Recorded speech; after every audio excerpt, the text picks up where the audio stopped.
when I'm done with wrestling, I'm sweating already.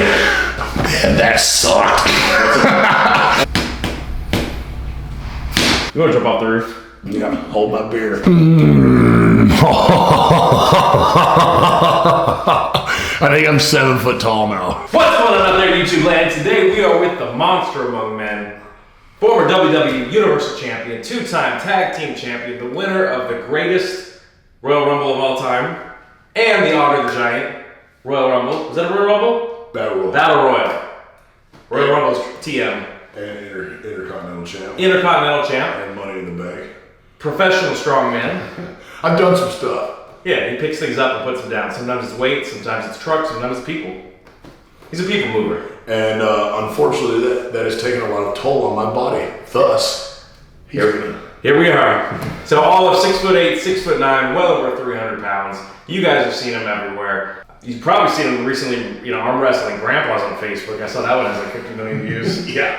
With Devin, yeah. Devin or with Michael. One of them, I don't know. They both got a gajillion views on. Yeah, both of them. Guys, great guys. Who knew arm wrestling was going to go that viral on Facebook? I couldn't believe how crazy that went. Like Michael and I were talking about it the other day. It's guys are ridiculous. Yeah, they're so strong. Yeah, Michael's like, really go hard. I'm like, I don't really want to. Yeah. I know there's nothing I can do to you. You're just gonna it's like trying to bend a crowbar. See, for you, it's like, maybe, let me just... I can feel a little bud there, but it's just, there's so much technique with those guys. My hat's off to, like I said, I had also an opportunity to be at the Mr. Olympia last year with those guys at the big arm wrestling event that they had. And it was just an eye-opening experience to the level of athletes that they are and what they go through and what they train their bodies to be able to do that and compete at that level. Yeah. So the specialization in all these different sports is just crazy, whether it's strongman, powerlifting, arm wrestling, or actual wrestling too. Don't think that you can just pick it up and go do it, folks, because it takes a lot of skill, a lot of practice, and a lot of talent, frankly. So, like we say, don't do this at home, kids. Yeah, absolutely. Do not do that, even though I did it growing up. Yeah.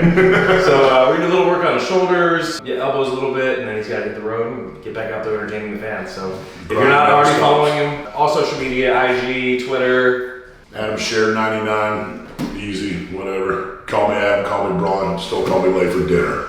Is it Strowman or Strowman? Strowman. For sure now. For sure now. For sure. It was Strowman when we started, right? And the boss was like, put an R in it. Yeah. Makes sense. You have to put an R or an X, I feel like. Something like that, yeah. Yeah. So Adam's been wrestling for about 13 years or so, right? Yep. And it was Mark Henry that scouted you? Yep, Mark Henry found me at North America's Strongest Man in 2008, 9, whatever it has been now. Yeah, we kindled a friendship over that. Competed at the Arnold Classic, got to see Mark there again. Then I was an alternate at World's Strongest Man in 2012 when it was at the Commerce Casino in Los Angeles. And Mark was there with the WWE Talent Recruiting Scout at the time, and they liked what they saw, offered me an opportunity to come down and do a tryout at FCW. Here we are, a decade later. Next thing you know, fast track to the main roster, part of the Wyatt family, get battling with the Shield, and eventually putting the big belt on his waist. Yeah. So did you grow up watching wrestling? Yes. Okay. So who were your favorites growing up? Well, I was a Hulkamaniac when I was a little kid, and then grew into this Undertaker, Stone Cold, all this stuff. Man, it's just been such a crazy life that I've lived. This 2 times in my life I've gotten the opportunity to compete, share a locker room, travel with people that I idolize. I grew up watching Zadrunas Savickas and Brian Shaw and these guys competing at World's Strongest Man. They got to travel around and compete with some of them, represent the United States, and do the same thing all over WWE. I mean, in WWE, you name it, I've been in the ring with everyone. Right. And you won the belts, in the ring with Goldberg. Yeah, I beat Goldberg.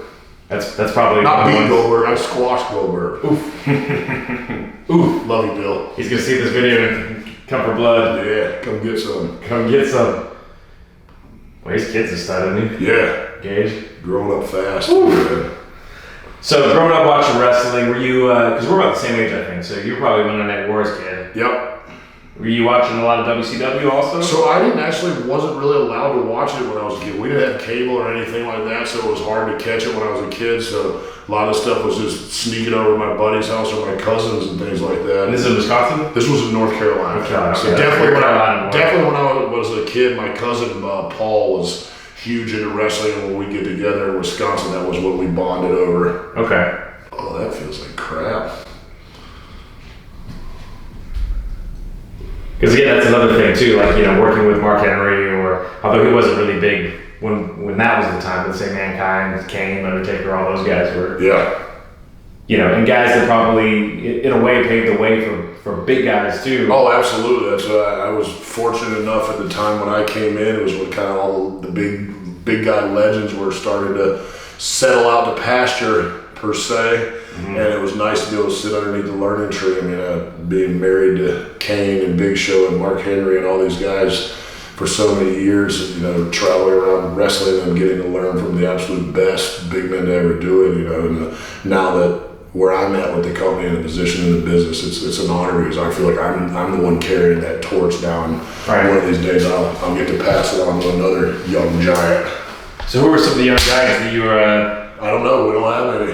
Okay. Omos, I've already beat him, but he's another promising young athlete. He's crazy to think about it. He's only like 28 or 29 years old. Oh, is he? Yeah, 7'4" and 420 pounds, and very athletic, very strong, very, very smart man. Smart for the business, smart for the world, and a good ambassador for WWE as well. Pretty tough in the ring too. Yeah.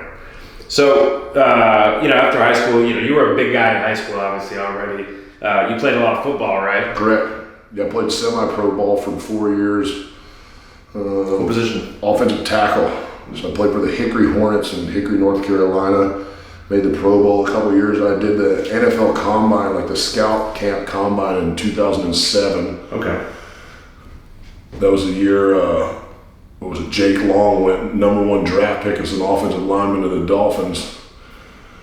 What were you weighing then? About 315. Okay. 315, 320. I ran a 4.89 40. I was going to say, you move well now, so I would assume you're pretty mobile. Ran a 4.89 40, had a 31.5 inch vertical. Yeah, that's pretty impressive. 225, 38 times.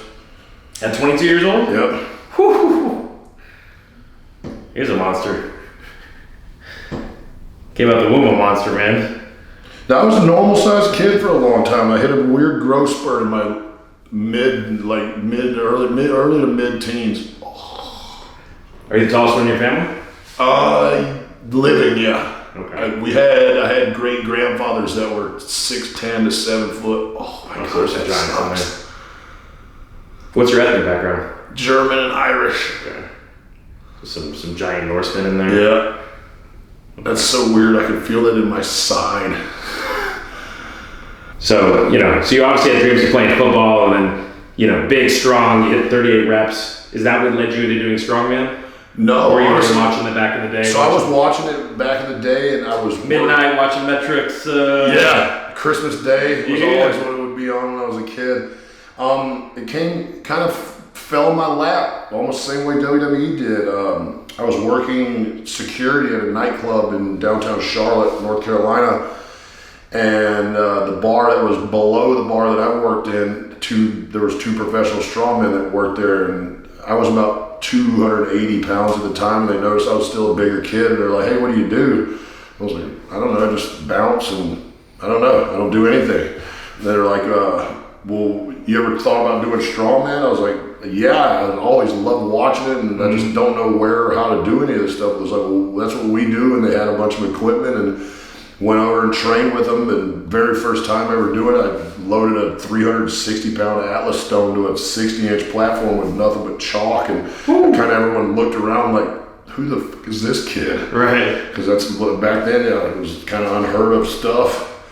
And I trained for a week and did my first competition and won the Beast of the East in Columbia, South Carolina, which qualified me for North America's Strongest Man. So my second competition was, North America's Strongest Man. I finished 16th in the nation in my second contest, which qualified me for the Arnold Classic. So the Arnold Amateur World Championship Strongman. I did that in March of 2010, which was my third competition. I finished 17th in the world. And then I went on like a 2-year tear where I didn't lose an event. There you go. And that's really an older man's sport, really. So you don't see young guys that are that You know, people kind of peak in their late 30s. Yeah, because of that muscle maturity and stuff like that. Bones get thicker, stronger over time. Well, it always fell into like my mantra, the tattoo that's on the inside of my arm of country strong. Like I've always been like really farmer strong. Okay. I was really good at all the moving events and stuff before I was ever good at it in the static. So what was your best event? And the moving stuff like carry farmers walk, the medleys. Because you're athletic. Yeah. Like all the overhead pressing and stuff like that was always my like Achilles heel per se, because it took me a long time and I never did anything like that. So you're literally start lifting weights in a 3-year period of time. You're supposed to be able to overhead press 400 pounds, and it's like, all right. That's the Robin Burr special right there. OB, strong and pretty. Yeah, pretty's let me stretch it. It's a reach. Love Robert though, great dude. That's funny. Okay, so the strongman, and then you met Mark Henry. So you know, so you won the Universal belt, you know, during the time in which we don't speak. Yeah, that year that didn't happen. Yeah, exactly. So tell me about what that experience was like, because obviously that was a goal you had, but obviously the circumstances, you know, not getting the crowd pop because there wasn't one. You know, it was cool. It was an opportunity. Yeah. Like the biggest thing was an opportunity, you know. And I tell everybody, whether it's at your job or where at in life, any opportunity you get in life to do anything, you make the most out of it. So at the end of the day, I was very, very honored to be able to represent the company and you know, take that title at that time, because we were the only entity in the world getting any kind of content out. And I knew my job was to try and take people out of this reality that's going on. If I could get them to forget about what was going on in the world for 30 seconds, that means I did my job. So not even just for myself, but all the other men and women, everybody at the powers that be, everything that made our show happen, like it was an honor, and I was proud of everybody to do that, stepping up at a time of uncertainty and not knowing what's going on, and still being able to put smiles on people's faces around the world, because at the end of the day, like, man, we needed that more than ever then. Yeah. And you are now thinking 3 years past, like how important those times were, of what we were able to do to keep people's minds off of the craziness that was going on in the world. Right.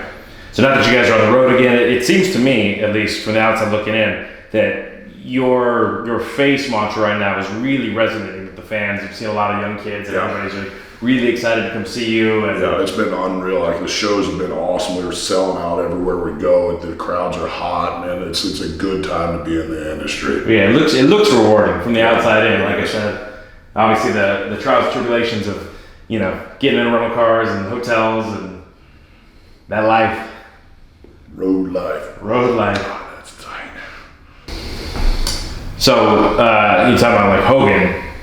Who else did you kind of look up to, or? Oh, André. Like Andre's if I could wrestle anyone ever, that's who it would be. I mean, he is sports entertainment. He is professional wrestling. He is WWE.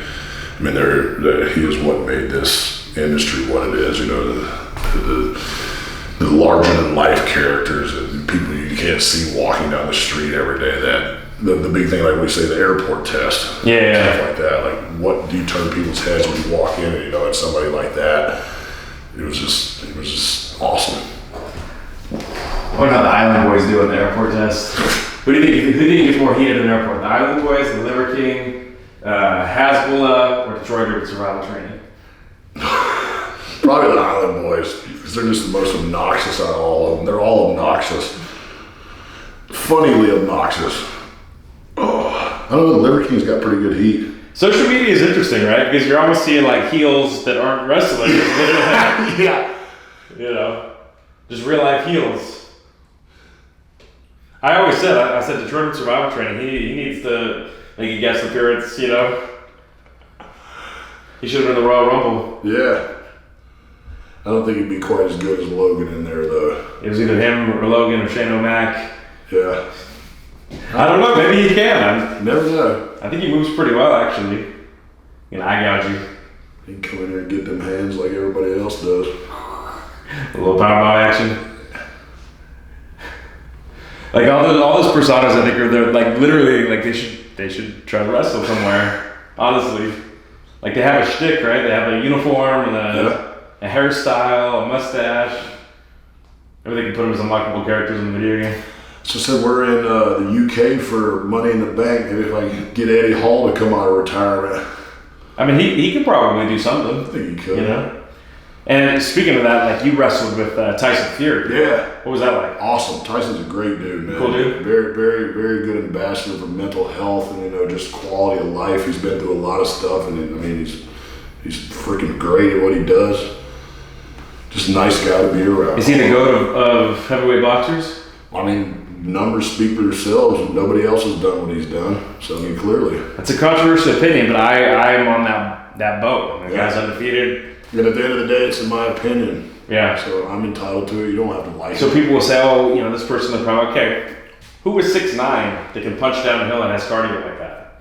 So all these, you know, the greatest overall is Ali, obviously, from the cultural impact plus the boxing and everything like that. But he was 6'4", 215.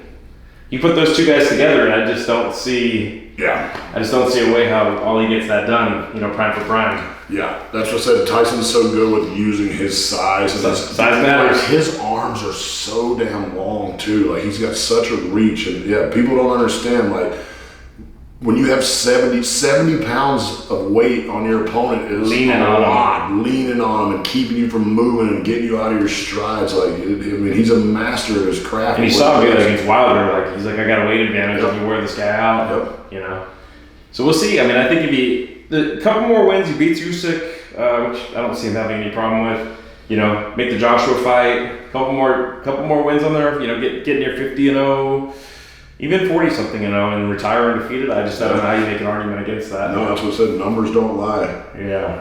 Everybody's got an opinion. What's the old saying? Opinions are like booty holes. Everybody's got one. They all stink. My grandpa told me that. I was like 3. I was like, all of them stink? Really? Girls have booty holes too? I was unaware. Yeah. Anyway, girls don't fart. Nope. Girls don't go poo. 5 names in your Mount Rushmore wrestling. Who's your personal 5? Oh, well, I'm a big guy, and I'm keen to the big guy, so we're going to have to go with Undertaker, Kane, Mark Henry, Big Show, and let's see, my other favorite big one, Viscera. Solid. No little guys. No little guys. No little guys allowed. You know I got heat with them flippy floppers. So you probably heard we always ask, all right, what's one of the funniest stories from the road that won't piss somebody off? You know, DDP always tells a story about the potato chips with Steve and Mick Foley, or is it cookies? It's the chocolate chip cookies in the bed.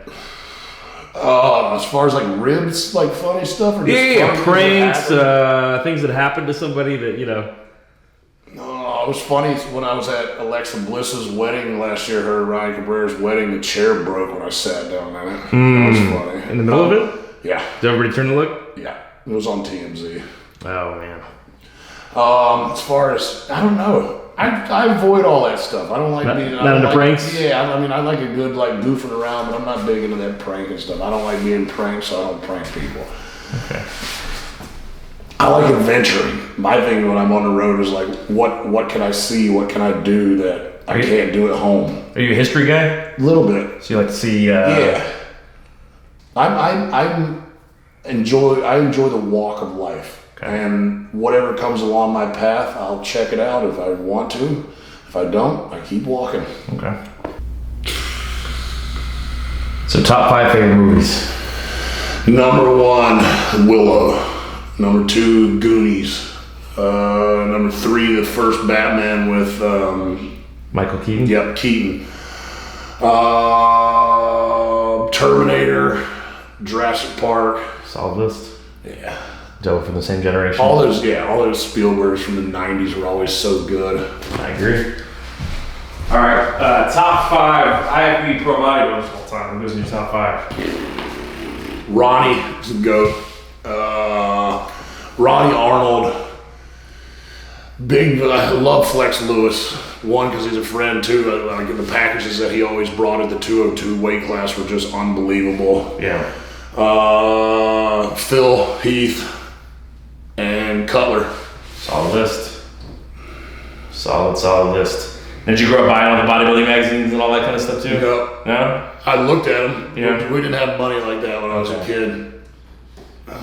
You spend time in the store pulling them up and be like, man, I'm gonna look like that. Yeah, not really. I should have said I got into the bodybuilding stuff later on. I always didn't really know what I wanted to do. Like being bullied for being a fat kid is what got me to go to the gym. Because I was like, oh, I'll just beat up my bullies. And that's not how stuff works in the real world. I thought that when I was 13, 14 years old. But you were bullied? I was bullied severely for my weight when I was a kid, yeah. And I had reading disability, was dyslexic, so I got picked on for that. And then my family didn't have a lot, so we got picked on for that. Yeah, I think it helped. But at the same time, it definitely helped turn me into who I am, because I remember a lot of that stuff, and I used that negativity for fuel to power all this. You ever run into those guys? And some of them here and there. How's that go? You know, it's always funny because everybody wants to be my best friend, and like I have people that were see you next Tuesdays when I was younger, and now they want to be my best friend, and they want to hit me up for tickets, and they want this, they want me to talk to their kids. I'm like, oh, should I talk to your son the way that you used to talk to me? Like, yeah, no, because I'm bigger than, but like I said, I'm a bigger man than that. And George St. Pierre talks about something similar, right? I've seen some of his interviews that he was bullied bad as a kid. And I had a teacher that told me I was never going to amount to nothing when I was a kid, and I signed an action figure and said thanks for everything. The ultimate revenge. Who says shit like that? Honestly, what the fuck? Yeah. I'm gonna go close on that son of a bitch. You might be the bigger man, maybe I'm not. But no, that's why it's so cool, because like I do a lot of stuff with WWE. We do these Be a Star rallies and this anti-bullying, and the kids can't believe that I have stuff that can relate. They're like, no way somebody bullied Braun Strowman. And I'm like, yeah, and I go into explaining all this stuff, like the different types of bullying and all these things, and it really seems to resonate and help with these younger men and women out there, helping to understand and teaching them and showing them the tools that I use to help overcome that, and like realizing that we're never going to get rid of bullying, because it's just part of life. It's unfortunate. Teach people how to deal with it and not let it break them. And that's the biggest thing, is learning how to deal with it and use that negativity and turning it into something positive to push yourself and motivate yourself to prove those people wrong. That's what I love. That I love people that bet against me and doubt me. Like, doubt me, bet against me, just so I will work twice as hard just to prove you wrong. You won't do it. Yeah, exactly. You won't do it. It's like, tell me what I won't do. Yeah. You want to jump off the roof? Yeah, hold my beer.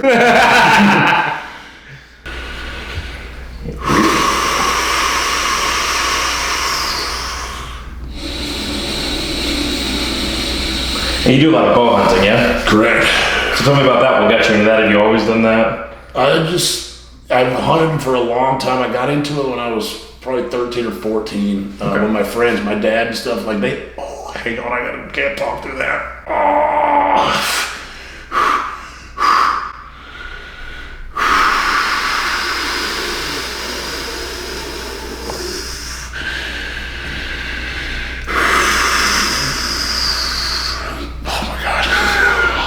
You got this, champ. I'm sweating already. I even turned the air down to 67 in here. Hopefully not. I know I was going to start sweating. It's not enough. It's never enough. Holy cow. There we go. Man, that sucked. There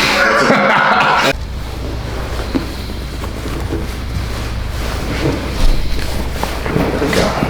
All right. So bite down.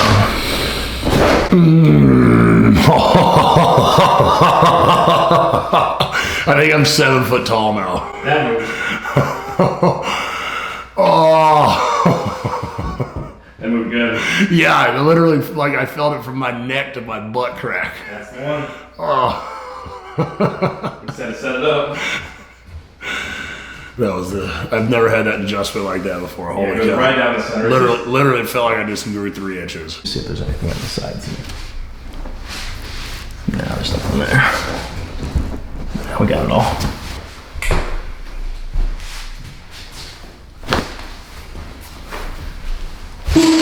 Oh, that looked good.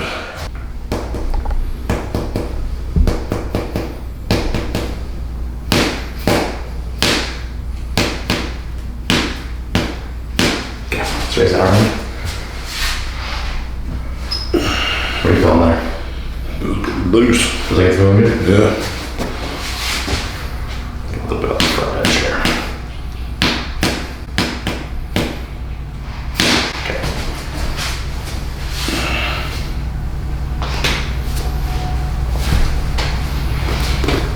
Oh yeah. Looks pretty good. Yeah. Okay. Go hand on hip like this. Lock in here, pull the elbow back pretty hard. That was me. Pull. Okay. And pull. That was me too. I'm even more at a disadvantage because I just got stem cells, so I haven't lifted in like 3 weeks. Not that you're not already 10 times stronger than me anyway, but. Stem cells are amazing. I've had good results out of them. Have you? Yeah. Yeah, we're in a company called Prodigy Stem Cells. Okay. Yeah, we just got back. We were in Medellin. Oh, did you go to the Bio Accelerator? Yeah. So both knees, hips, wrist, shoulder, 2 bags of IVs. Two IV bags. Yeah, scalp, face. Did you do stems and exosomes and PRP or just the stems? Just the stems. But they have the embryonic ones there. Yeah. So there are huge amounts of them. Yeah. Yeah, all the stuff that we use for Prodigy's all Warden's jelly and Oh, okay. I had good results. We did stem cells with exosomes in both my knees, elbows. Seems to work real good for knees and elbows, man. Yeah, I did it in the top. I did it in my head. Started making my hair grow back. Really? Yeah, I've just had back in September. I had an epidural with exosomes and stem cells right over where the nerve damage was, and I started getting some tingling back into my foot. So, okay. You did IVs too? Yep, did IV. Nice. Yeah, I'm a fan. Yeah, so I'm a believer. I'm a believer as well. I mean, whatever works, you know. That's it. And fighting Father Time. Whatever keeps you off the operating table too. Exactly. You can avoid it. Yeah. Well, I tore my meniscus in November of 2019 and did stem cell shot. Instead of having surgery or repair it, 6 weeks it grew back together. And well, I mean, with you guys, if you're out 6 months, there's all your momentum. You know. That's brutal. If you got something working. I think this was just so tight because all this extra bruising and stuff that I got in here from work. Ooh. Check something here. Oh, it's clicking like that, catching. Go palm up like that. And then hold. Okay, relax the shoulder. And then go in and out. And shoulders click, man. It's like knees. If you've done anything, you're gonna have some crunchy knees, you know? Yeah. And Rice Krispies in the joints. Every time you squat, crunch, crunch. Which, you know, that's part of aging, so. Yeah. As long as it doesn't hurt to the point where it's making you change your motion. I do well with the knees over toes kind of stuff in my knees too. You know, the toe press, leg press and stuff like that. That helps my knees a lot. Yeah. Oh yeah, that's better, much better. Yeah, come back here again. Yeah. It's a little more of this. I think this bruise on the bicep is making the tendon swell up top a little bit. So I just glide it back in. I'm all bruised up from my IV treatments yesterday. You miss? Yeah. Yeah, I can feel that's real tender. Let's just say I took a post this weekend and caught the bolt that holds the turnbuckle in like right in the bicep. You'd think after 10 years of doing this, I know how to do this without hurting myself. There's no way out. That's what I said. Most 99.9% of the injuries I've ever had in anything in my life were because of me. Right. I like to think that nobody can hurt me on this earth. Except for me. Yeah. You can't hurt me. Nobody needs to make me my own blood. Yeah. She made it. Oh, yeah.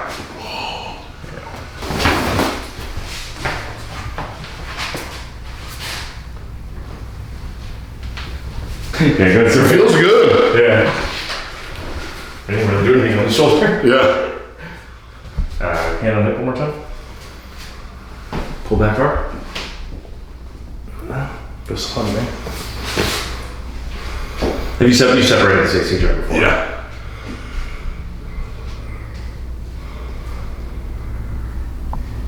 So for what all the stuff that I've done to my body over the years, I think I'm still running pretty good. Doing pretty well, yeah.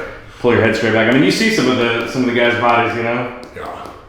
And sometimes it's a one-off accident. Sometimes it's accumulation. Keep pushing your head straight back. Keep going.